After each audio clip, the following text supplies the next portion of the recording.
Salut la jeunesse, amé malien de bela jelefo ya bani plus rapidement. En bora kanga chokoroba ka laseli do la mais bon franchement me bo amanga idée di génération ka kibaraya de franchement ate moi ate jenge. Ni min jigina ni génération anglais la ni galonte kaba ni namarate kaba fo chene do jongo ala ambe bo amba fo. Wala amba fa fo ya bani ala ka nafa na barga ya me duwa nyina fe ka duwa kai. Akwa ga kuma kono la ko silame do bora ka popa poko do ke Burkina ko franchement ko Burkina président a géré waka nyogon tike a bora ngotuguni ko Guinée ka nyogon kera no ko encore ke no Mamadi Doumbouya ko géré franchement ka nyogon na wore tike no bon OK problème na ke muna avec ke Mali la donc ko boka bakele bi ke Mali la kale ya bani re au témoin mami jami ya bani ga vidéo la mais Ama Haglina di Jonas, c'est très rapide, merci à vous, mes générations de la téléphone. Réveillez-vous. Burkina, Amarakan Forêt. La Guinée, c'est ça, la Guinée. Amarakan Forêt. C'est ça, oui, dans ce cas-là, faut que Guinée sa ɲɔgɔn ti fɔ Guinée. Ayi a tɛ fɔ. Faut que Burkina sa ɲɔgɔn ti fɔ Burkina. Ayi a tɛ fɔ. Mais a ba kelen bi fɔ Mali la yan. Ko siga t'a la. C'est ça mieux. N b'a fɔ wa ne de y'a seere. A ba kelen bi fɔ yan. N b'a fɔ n b'a garanti. A ba kelen bi fɔ yan. Munna mais munna. O kuma Mali de ye magan ye wa? Kira bɔra Mali la yan wa? Diɲɛ karamɔgɔ bɛɛ. Diɲɛ karamɔgɔ bɛɛ. Ni a y'a kelen sɔrɔ la ko Ala ko an ka mɔgɔw faga. Ko f'u ka kɛ silamɛ ye. Mais difawu tɛ ani nafsi. Ne tɔɲɔna. N bɛ bamuru ta ka n yɛrɛ ɲini. N ka sira minɛna. N bɛ bamuru ta ka n ka sira bɔ ka taa. N'o tɛ ko Ala ko an ka bi mɔgɔw ka k'u fa.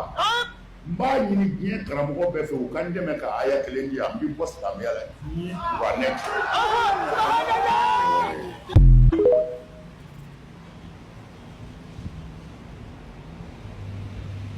OK bref an bɔra sa k'an ka cɛkɔrɔba ka kumaw lamɛn a ko c'est-à-dire que n'i ye Guinée ta k'a lajɛ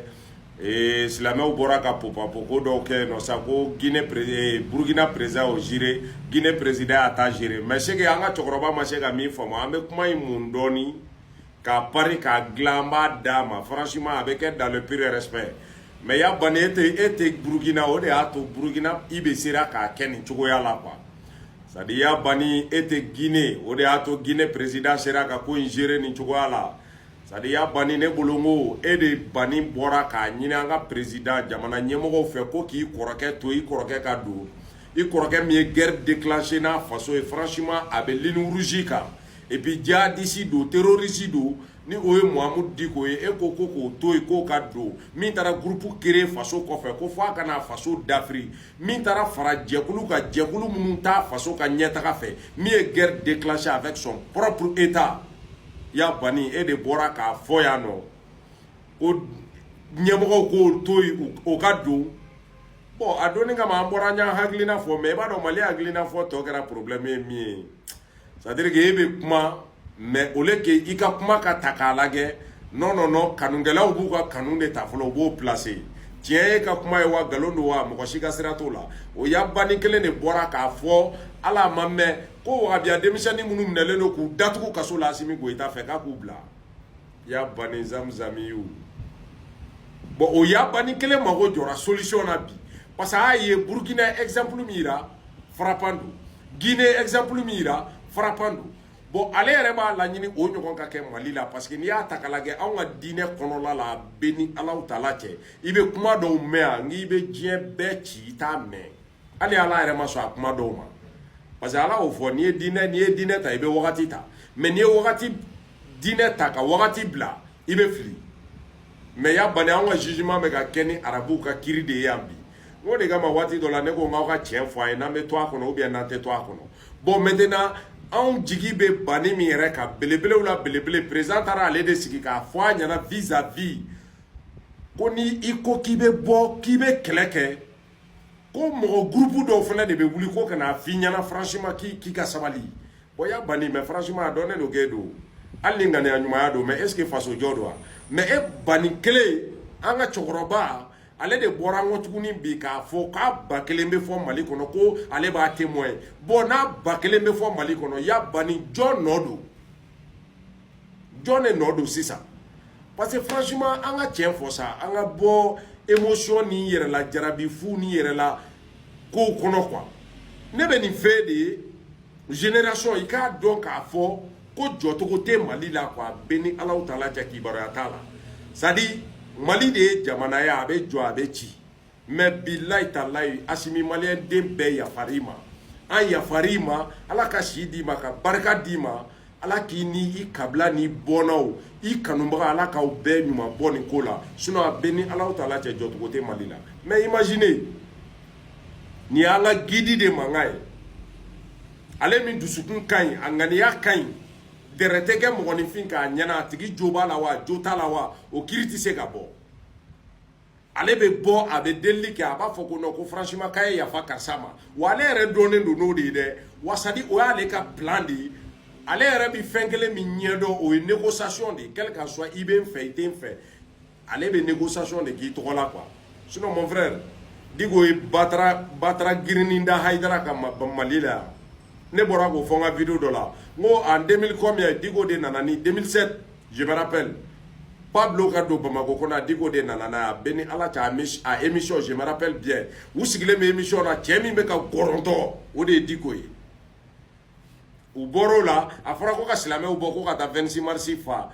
aidara ko digo ma ko mangene ni nga demisanu sera o be micro duma o be nga kibara la se e ka demisanu sera o ba nga micro duma aidara benga joli temena oni nyoko cha a chuni emina mais clara ka boki ba nyini Mali autorité fait ko digo to gado o digo mi e guerre déclencher na wi to sadi ere ba miribiti ko mi biti jami mais comme problème ta la ka bodoro ka goromodi o teni génération na takade non ante coulé de wala dama donu de be o lubi se ka coulé o yuka hage wabu ni kurane nu ninche mais anta ta ni kurane na ninche de mon père na jengera on bi bo on ba fo pour cette fois-ci il kan kuma jengera ni boli yere kuntunte ni boli la ibulo quoi a beni Allah taala che ne vidéo ni mais a ene degun parce que imaginez et de bitu bo kasola ou bi sega nyoko shola mnera ga datu e de négociation ke jo fele ko fargu be mine ka do kasola parce que a e gisigasa kan fo e de a wole ka salon no ka konga ya fa deli kirife bon ya bani a ere de ko to e bulu sa e ba fa nga ke chogodi mon père e ba fa ka ke chogo mina ere ko décider ça ou bien est-ce que comme e kan toi tu es bien abise ka che nyana i ba joli kan fo e ça ta di ere ma asiminki la fiatin ça sinon on ba do a question mi poser quoi tumbo jabi do amena o mais am bolo o jabi do ni bi soro i ga ni sorti ko no mais amaso mais kodona bi se ka to ni atala kusugu kono chogodi na minera ale de ko kay ubla parce que ngani yakay mais nous blara ku e duguchi kale re o témoin ok bon ça dit franchement chije do quoi chokoroba sinon ne bolo ya jere ya bani munu e duguchi a beni Allah taala che ya je parce que e de u pousser ko nga duguchi e de jole nu kokoro ko nga duguchi mi mana mina ambe jigi ye wana ambe jigi kere wa bebe dega kere parce que ibalole Allah ka barka do ne nga génération bela gelena franchement che takatuko tala quoi maliko era koni ni miri ki miri doro ibaya ti passer de quoi merci à vous Allah ka barka do asimina ka jamala ko kɛla bana ye bana min bɛ dankari kɛ adamadenw ka ɲɛnamaya la kɔnɔja banbali fanga dɔgɔya k'i jatigi yɛrɛ ma balaw fo ka taa se kɔbɔ ma nunu ye tamaserew ye minnu bɛ koko kofɔ walasa k'i kisi ka bɔ ni bana jugu in ma i jigi kɛ falata 1 ani falata 2 fo ka taa se kɔsilatini ma ka koko kɛlɛ ka b'i fari la pewu k'i segi yɛrɛ ma a fɔ falata 1 ani falata 2 fo ka taa se kɔsilatini ma farafin yiri gɛrɛgɛrɛ faralen ɲɔgɔn kan walasa ka ni bana cɛjugu in kɛlɛ ka bɔ an fari la an bɛ ala deli ala ka nɔgɔya kɛ banabaatɔ bɛɛ lajɛlen